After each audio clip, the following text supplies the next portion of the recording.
Appreciate you very much. Thank you for being here and enlightening us with that. He was singing about you. Yeah, do you have something? Yes, you do. You have something. Work with me, gang. Work with me. Work with me. So last week I was up in Montana. As I know, if you were here last Sunday, I was with my family and we were hanging out. And one takeaway that I have from that is I'm grateful for family. I'm grateful for all the ways that family shows up. And the biggest prayer that's on my heart is that I pray that each one of us have that experience somehow. And it doesn't have to be blood. Chosen family, right? It's family's family. What's it take to make a family? Anybody? Love, trust. What else? Caring, acceptance. Yeah? That's what we need, and we hope that we have those things in our life because it helps us, it empowers us to grow. You know, to keep becoming. That's one of my takeaways from being with my family over a couple days last weekend was I felt empowered to grow.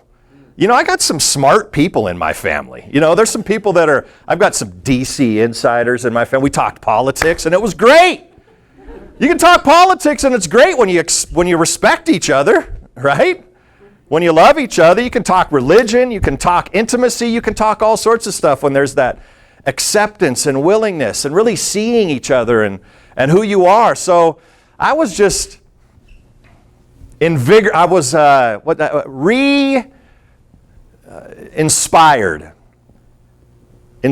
again in my capacity to perceive, in my willingness to perceive humanity as one big family. And that we can actually create that, but it takes you and it takes me to do that. And so I'm going to share a few things a spiritual to-do list this morning with you, if you will. Vitamins that it's important to take every day. Do you take your vitamins this morning? Anybody take vitamins? You take some vitamins are good for you. Take your vitamins this morning, right? There are certain things we do daily we know that are good for us, right? We know, right? Yes. There's certain things we do daily that are good for us. Yes, I know sometimes we don't do those things daily, and sometimes we don't do the things that are good for us, but gosh darn it, I'm going to prepare and deliver a sermon today that I know because of the way that I delivered it, that you're going to take it and you're going to do it.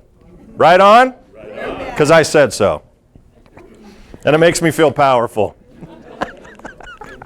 Enjoy it. And I know all of you are soul wisdom. You can see you're so full of wisdom and goodness. You can see right through all of my BS, and it's all good.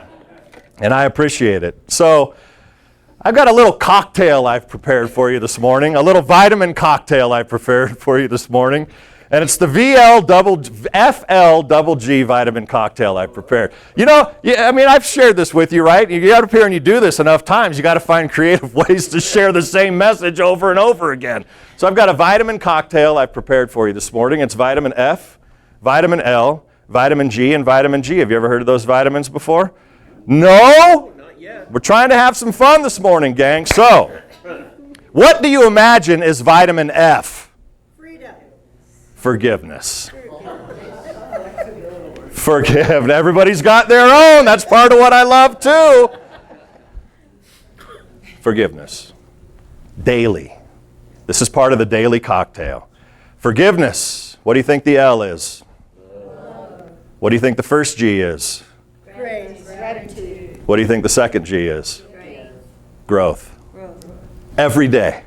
That's a pretty simple cocktail, right? You've heard this stuff before, haven't you? What's the F? Forgive. Love.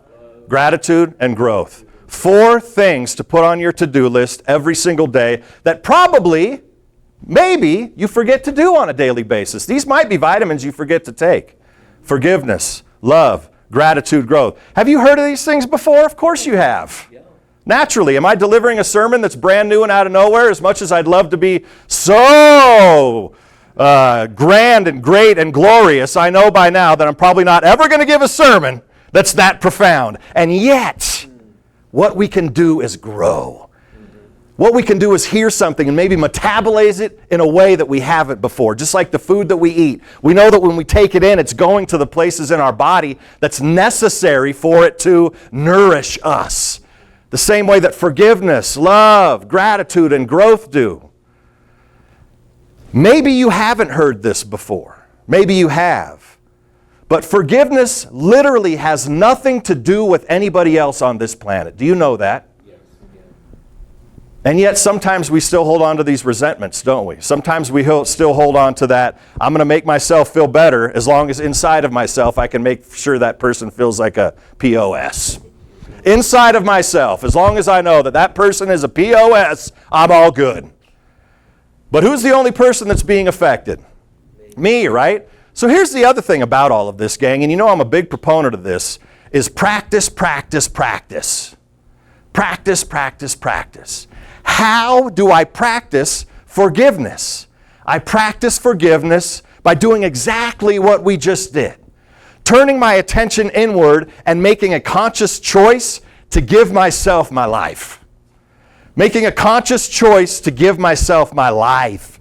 To give myself love. To actually sit down and get clear about where my relationship with myself is and decide to give myself more of that love. To give myself a greater dose of that vitamin freedom. That is the other part of forgiveness, is freedom. I get free. No, everybody in here, if you're on a spiritual path, you've heard about forgiveness before, right? You have theories, you have theoretical ideas about what forgiveness is. We kind of know what it is, but most of the time, even in this day and age, the forgiveness that we're talking about isn't for people that are close to us. Yeah, we might have a mom or a dad or a brother or a sister or a grandfather or a neighbor or somebody that's just constantly just a thorn, a pebble in our shoe, thorn in our side, whatever you want to say, that just bugs us and we can't seem to let go of it.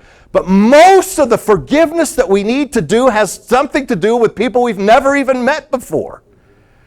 Those things that drive us when we get so on our high horse and so opinionated, and we all have it. Because if you just go around in life talking to people, they're going to get on it about something, and it doesn't take very long for someone to get on it about something. And generally, if somebody's getting on it about it, there's some forgiveness to do.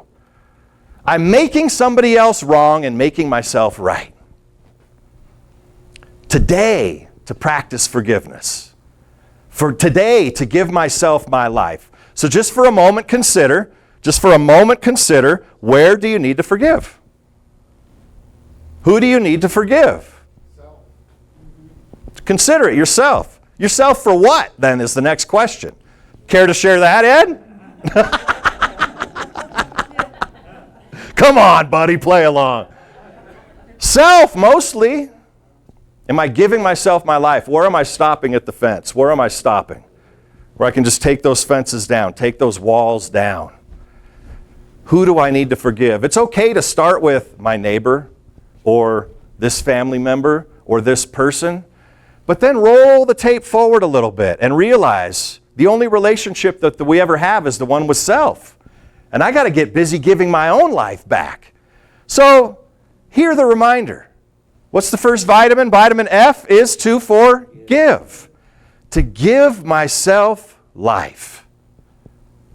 Next vitamin, vitamin L. Love myself daily. Are we loving ourselves daily?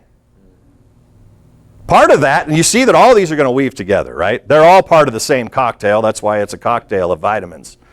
It's all part of the same thing. When I'm forgiving, I'm loving myself more. When I'm loving, I'm forgiving myself more. I'm forgiving others more. To love ourselves. What does that mean? To get on your own team. You got to be the most important champion in your own life.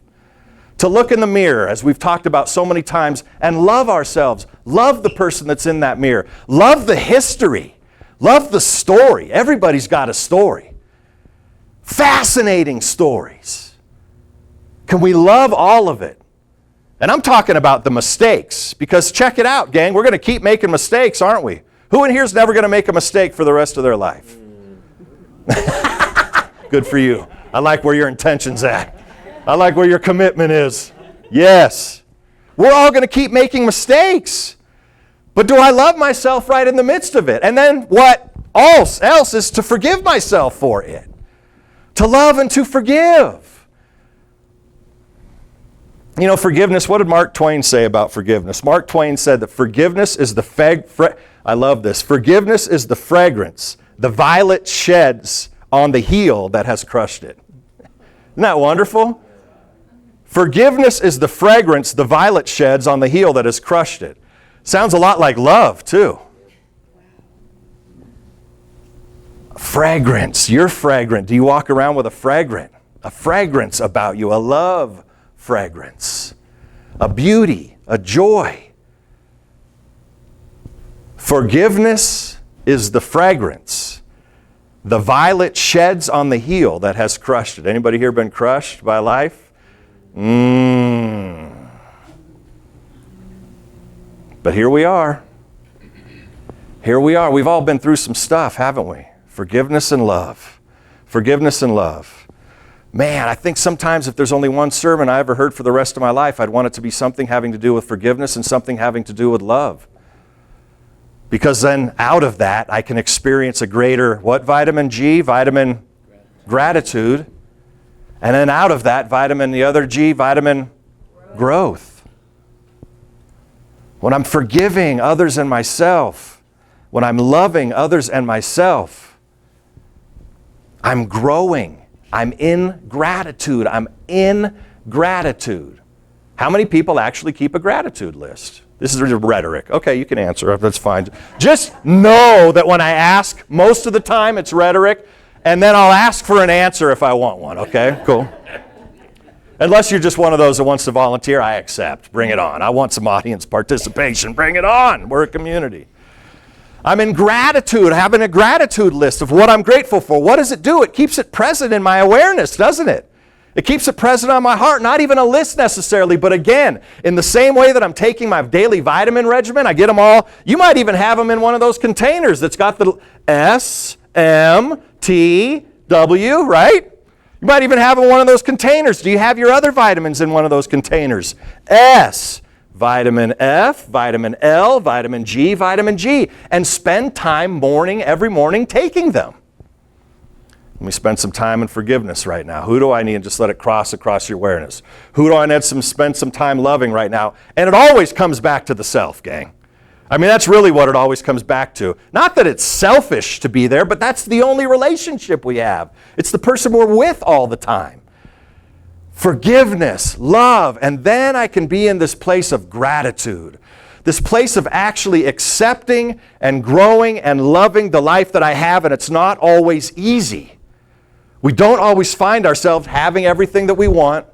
Everything's rosy. Everything's going exactly as it's supposed to go. How often in life does that actually happen?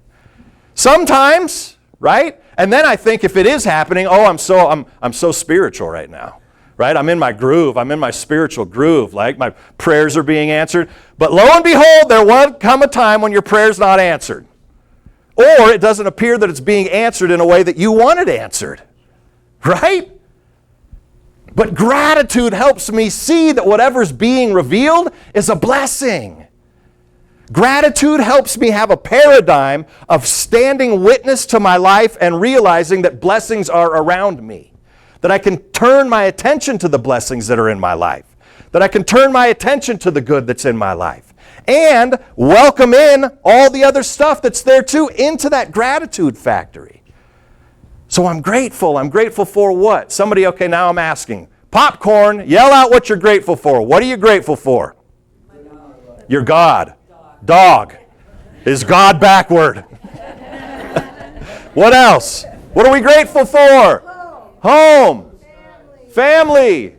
Friendships. Animals. What? This space. This space. I agree. This space is cool, isn't it? What else are you grateful for? Don't be bashful. Wildlife. The sun every morning. The wind. The wind. The rain. The rain. That feel good? See, there's a lot of smiling going on in this room right now. I don't know if you're aware of it, but I'm looking around, I'm seeing a lot of smiles. We generate this good feeling around it, don't we? So you can do that in your own house. You're just walking around, you're doing dishes. Oh, I'm grateful for the dishes. Oh, I'm grateful to vacuum. Oh, I'm grateful for my family. I'm grateful for my spiritual community. I'm grateful for my dogs. You just kind of move through life. Oh, I'm grateful for ... And you're just in your house all by yourself and watch. You start feeling. You go look in the mirror and there might be like a... While you're vacuuming. Was this possible? I didn't know this was possible. And then you get with your people, right? You can get with your roommates or your housemates or your significant others or your dogs or whoever it might be and start to generate that feeling of gratitude. And then that in and of itself begins to grow us. What is growth? I'm asking you again. What does it mean to grow? Anybody? To learn? Something new that you didn't know before to learn? What else? What does it mean to grow? Expand? What does it mean to expand? Adventure. Stretch? Open up. Adventure? Open up? Go beyond my comfort zone. Make mistakes? Go beyond your comfort zone? I love that. That's everything that I was going to say. That's it. That's what it means to, That's what it means to grow. Mostly that comfort zone thing, right? We like being I like being comfortable. I like being comfortable. But I also like having challenged myself to get over that. I look at it with my daughter right now. So Mila's about to start a new school. And all the questions are about what's going to happen. What's it going to be like? And a lot of it's speculation right now. Like we can ask about it, but we have to live into life in order to experience, don't we? And so as I've said before, we've had so many times in the short 12 years, she just had a birthday, she just turned 12, it was magnificent. In the short amount of her life, how many times we've walked into that unknown? How many times have you walked into that unknown? And are you willing now to keep walking into it? We can't get to a point in our lives where we say, I've grown enough. We have to ask ourselves the question, is there more in the tank? And what's the answer? There is more in the tank. And it doesn't mean to go sign up to run a marathon, or it could, or a 5K or a 10K. It doesn't mean anything. It just means, can I forgive? Can I love? Can I practice gratitude? And if I'm doing those things, what am I doing? I am growing. Who in here wants to grow? I know you do. I'm putting both of my arms up for you. I know you do. My arms are up. My legs are up. That's for you. The arms and the legs are up because I know you want to grow. You want to stand up and do it? Everybody go find a place. I'm just kidding. I heard some moaning and some growing. Let's try it. That's growth. Thomas, let's go, brother. We're growing. You see? It's an opportunity every Sunday. That's just to be up here. It's vulnerable. You know what I mean? Not to make this about me. So just, that kind of stuff. But it's growth to do that. I know I look like a dork. I know what I look like. I know what it's going to look like on that camera when I go back and watch it. And I'll probably just fast forward right by it. You know what I'm saying? But are we putting ourselves in the game? You might not think you have enough talent. You might not think you're worth enough. But I'm telling you all that's hogwash. The wash that what? Falls right off a hog's back. That. Nonsense. Because you are. And you always have the capacity to grow more. Why? Because we live in a spiritual system that is designed for your growth, for your expression, for your spiritual magnificence. And when we're in lockstep with it, we know that the presence and the power and the love of God is living itself and moving through us, not because somebody said so, like Ernest Holmes or Jesus or the Buddha or whoever it might be, or because I'm up here talking about it this morning, but because it's the truth. And the only way that we're ever going to know about it is if we dive deep into the well of our own heart and emerge with our own story and emerge with our own book and emerge with our own sermon and emerge with our own story about how magnificent we really are, not from the standpoint of look how great I am, but there's a dignity and there's a spiritual authority and there's a willingness to be humbled by the spiritual magnificence that's alive and well within each one of us, and we walk it out. We walk it out daily. We walk it out. More love, more forgiveness, more gratitude, more growth. We find ourselves not listening to the hum of the world around us, but obedient to the sacred hum and vibration of the spiritual magnificence that's alive within us, And we don't base our world on what they said and what they are saying, but we're a generative presence of forgiveness and love and gratitude and growth. We're a generative presence transforming the environment that we find ourselves in over and over and over again. Transforming the environment that we're in over and over and over again. A transformative presence of the Spirit, a ray of sunshine from the source, here to tell the story about life's goodness. Is it easy? It's not even the point of whether it's easy or not. This is the work that's before us, is to understand and realize our spiritual magnificence. Human experience, spiritual being. Spiritual being, human experience. There will continue to be obstacles and things before us that call for us to transform them. It's a great story about what Jesus did. What did Jesus do? Jesus turned the water into wine. It's a story of transformation of consciousness, gang. I haven't met anybody that's willing to do that. I wish I would have found him back when I was drinking. Right? Let's go turn some of that water into wine, keep some of this money in this pocket, you know what I mean? Thank you. It's a story of the transformation of consciousness. Pick up your mat and walk. Right? Pick up your mat and walk. Story of water into wine, all these stories, it's a story of the transformation of your consciousness and what's possible. Jesus was saying, the culmination and greater things than these shall ye do. Not turning water into wine, not going down to the Rio and trying to walk across it. But try it if you want. It's about the transforming and the renewing of our mind. Are you ready to have your mind and your heart and your soul be transformed and renewed today? Yes. Let's take a moment and pray together. Let's take a deep breath.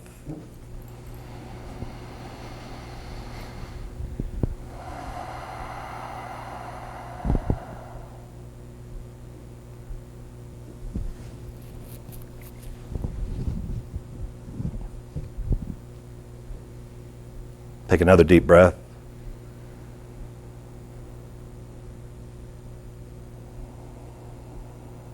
And one more.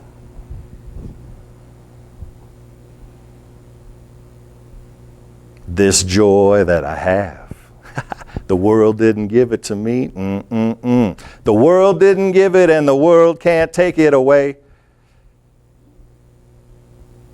This joy that we have, the world didn't give it, the world can't take it. This love, this forgiveness, the world didn't give us anything. Anything that we think that we have because of the world is just an illusion. It's because of the divinity that is permeating all of life. And you only perceive it when you choose to perceive it, when you get into relationship with it. That's because we read a book and like, oh, that guy's crazy, he's full of nonsense. But then we start to practice and we start to perceive and we start to get into it. And we start to see the connections, the symmetry, the beauty, the joy that's alive and well as each one of us. I'm so grateful for this community. And I know the sacred prayer that's dancing on each one of our hearts right now is met with the universal force of beauty, of flow, of goodness, of love, of forgiveness, of growth, of gratitude. That the prayer that's dancing on our heart, that sacred yearning, that, oh, I wish this or I want that, what it's met with is a transformation of the mind, heart, and soul that we see new possibility. See and feel a renewed love, transformed by the renewing of our heart, mind, and soul. I bless this community. There is favor upon it, not that there's no favor in other places, but there's favor upon it because our collective heart right now is available, willing, and open for the spiritual magnificence that we are to shine through. To be bold. We move from this place this week, revealer of spiritual magnificence, by our radiance, our countenance. Yes. Grateful for this time of prayer, of community, I recognize it all as blessing. I call it good, and so it is. Amen. Right on. All right on. Seth?